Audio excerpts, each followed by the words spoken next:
पर लौटते हैं। और मैं थोड़ी देर मान के चलिए दुष्यंत भाई, 410 एनडीए पक्का है। ठीक है गोयनका जी, हमें बता रहे 2, 4, 5 जीत के आ जाएंगे, सवाल बात कर लेंगे। बहुत होगा तो 15 आ जाएंगे। एक संविधान बहुत होगा तो बड़े 15 मर्यादा का पालन नहीं हुआ है पिछले 10 दुष्यंत भाई बताइए 15 से ऊपर आएंगे क्या? बताइए कांग्रेस के 156 तो सस्पेंड है। आप बात छोड़िए, के ऊपर सांसद आएंगे कि इस स्थिति में? बताइए आज की स्थिति में 15 के ऊपर आएंगे क्या आपके? चुनाव आयोग यदि स्वतंत्र है मोदी जी की सरकार में, तो गोयल साहब आयोग प्रेस कॉन्फ्रेंस करने से पहले बीजेपी का आईटी सेल का प्रमुख कैसे ट्वीट कर देता है कि इस तारीख का चुनाव होगा?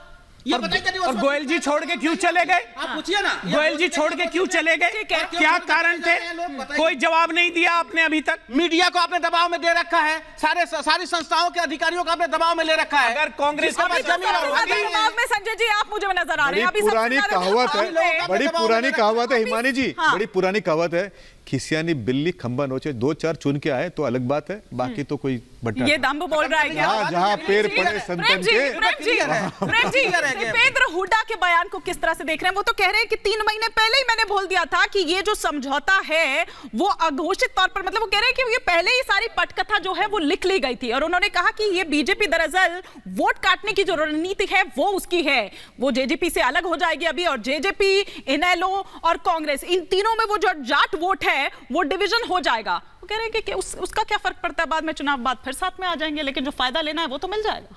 देखिए, दीपेंद्र हुड्डा जी ने जो कहा वो तो अपनी कांग्रेस पार्टी के लाइन के हिसाब से कहा, लेकिन जो भी विश्लेषक बोल रहे हैं उसको मास्टर स्ट्रोक जो बीजेपी के स्टैंड को बोल रहे हैं उसका कारण ये बता रहे हैं कि अब जो नॉन जाट पॉलिटिक्स बीजेपी ने हरियाणा में शुरू की, उसमें अब जाट की वोटों के लिए 3 पार्टियां लड़ेंगी और नॉन जाट के वोटों को आकर्षित करने के लिए हमने ओबीसी से डाल दिया है चेहरा, तो अब हम इसको टैकल कर लेंगे। ये इनकी थ्योरी है, भारतीय जनता पार्टी की थ्योरी है। देखिए ना, लेकिन बात उसमें यह है, देखिए अनिल विज नाराज हो गए, अब खट्टर जी भी कितना खुश हैं वो देखने वाली बात होगी, लेकिन खट्टर जी को हटाया क्यों क्या है ये तो जनता पूछेगी ना। क्या किसान आंदोलन पर गोली चलाने के लिए हटाया? कि वो डिमोशन है कि प्रमोशन है? गैस छुड़वाने के लिए हटाया? ऐसा क्या डिमेरिट था खट्टर जी की सरकार में कि उनको ठीक लोकसभा चुनाव से पहले हटाने की जरूरत पड़ी कि हटा देंगे तो वोट मिलेगा? इसका जवाब देने चाहिए। खट्टर जी को हटा देने से वोट मिलेगा? फिर मैं समीर जी का रुख करूंगी, ये डिमोशन है कि प्रमोशन है? अब संकट ये है कि मेरे जवाब से ये संतुष्ट होंगे या नहीं होंगे, ये अपने पूर्वाग्रह से बाहर हो जाए तो शायद जवाब से संतुष्ट। भारतीय जनता पार्टी एक राजनीतिक संगठन है। भारतीय जनता पार्टी तो किसको देगी, पार्टी में कौन नेतृत्व में किसकी भूमिका क्या होगी, पार्टी तय करेगी ना, कोई दूसरा व्यक्ति नहीं तय कर सकता है। विधायक दल की बैठक हुई, विधायक दल की बैठक ने बाकायदा तय किया है कि हम नायब सैनिक के नेतृत्व में हरियाणा में काम करेंगे। इसके बावजूद बाहर बैठकर क्या आलोचना कर रहे हैं कि लोकतंत्र खतरे में आ गया, लोकतंत्र चोट हो गई है। अरे भाई, विधायक दल ने बैठक की है, बीजेपी राजनीतिक पार्टी है और उसमें नेतृत्व तय करेगा और बाकी दलों में होगा तो ये सवाल उठाएंगे, ये मीडिया में दिन भर चिल्लाएंगे। वाह रे वाह,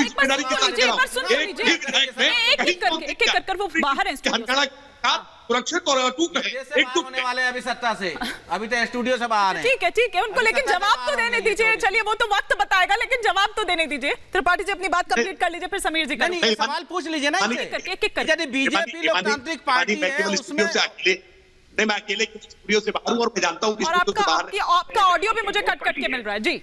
बिल्कुल ये अगर इंटरेस्ट नहीं करेंगे तो निश्चित तौर पर आवाज पहुंचेगी। वैसे मुझे पूरा भरोसा है भारतीय जनता पार्टी की आवाज देश के जन जन तक पहुंच रही है, उसमें कोई बाधा उत्पन्न नहीं कर पाएंगे। ये स्टूडियो में बैठ करके केवल चिल्लाते रहेंगे और हम जनता के बीच में ऐसे ही जनता से सीधा संवाद बनाते रहेंगे। देखिए, भारतीय जनता पार्टी का ये आंतरिक। राकेश जी, मैं माफी के साथ रोक रही हूँ क्योंकि आपका ऑडियो बिल्कुल भी वो ऑडिबल नहीं है, बहुत ज्यादा उसमें इशू आ रहा है। मैं एक बार उसको ठीक करवाती हूँ, फिर वापस लौटूंगी। एक बार जरा मैं समीर जी का यहाँ पर रुख करना चाहूंगी कि समीर जी आप यहाँ पर किस तरह से देखते हैं, क्योंकि देखिए हरियाणा की पॉलिटिक्स की हम बात करें तो जाट वर्सेस गैर जाट जो है वही हमने हमेशा देखा है, लेकिन जो बीजेपी यहाँ पर लेकर आई है एक नई रणनीति बिल्कुल, और यहाँ पर नायब सिंह सैनी का अगर नाम सामने आया तो क्या वो चौंकाता है? क्या चौंकाया उस नाम ने आपको?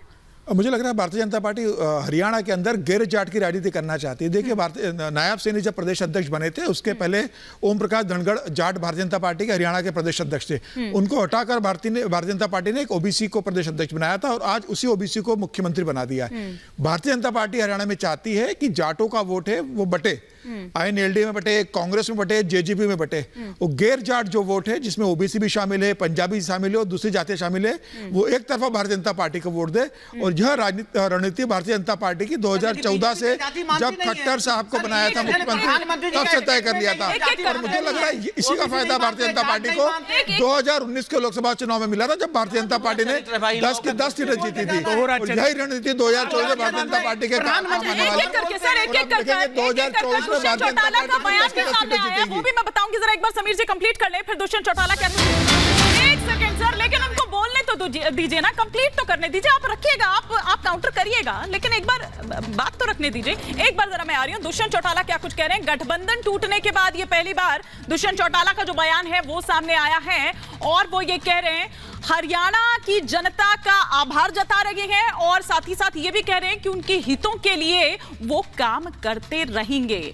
समीर जी, ये भी कहा जा रहा है कि वो जो दिल्ली में 45 मिनट के करीब वो बैठक चली थी JP नड्डा के बीच और दुष्यंत चौटाला के बीच, दरअसल ये पूरी पटकथा वहीं लिखी गई थी जब उन्होंने लोकसभा सीट मांगी, इधर भिवानी महेंद्रगढ़ और हिसार वाली जो सीट है उसे लेकर, और साथ ही साथ उन्होंने मना कर दिया। उन्होंने कह दिया कि नहीं भैया, हम आपके बिना भी हम कर सकते हैं खिलाफत है वहां पर।